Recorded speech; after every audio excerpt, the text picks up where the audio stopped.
Hello guys, magandang hapon. So, meron tayong ngayong update sa live weight ng baboy ngayong November 2014.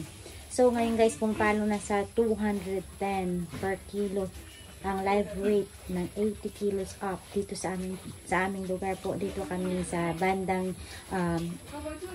Western Visayas po kami.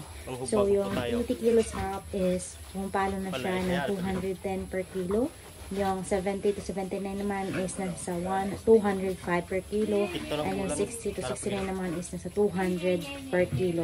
So, tayong mga hog raisers, marami naman talagang pinagdaanan ng mga nakaraang taon dahil sa ESF at saka maraming mga nalugi talaga at maraming malalaking hog raisers ang nag-stop dahil sa mga pangyayaring iyon. So, sa ngayon guys is meron tayong nakikitang magandang liwanag sa ating mga kahit backyard raisers kasi nga napakaganda ng presyo. Kahit talagang mahal din yung feeds is maganda din naman yung presyo. Kaya hindi po tayo na kailangan sumuko sa kung ano meron tayo na nag-start tayo. Marami din pagkakamali ako na ginawa dun sa babuyan ko, but then I'm thankful na hindi talaga ako sumuko, nagpatuloy pa din ako.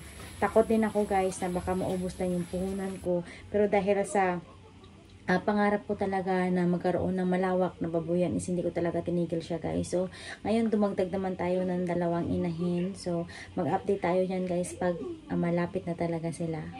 Hanggang sa muli po. Magandang gabi. Salamat po.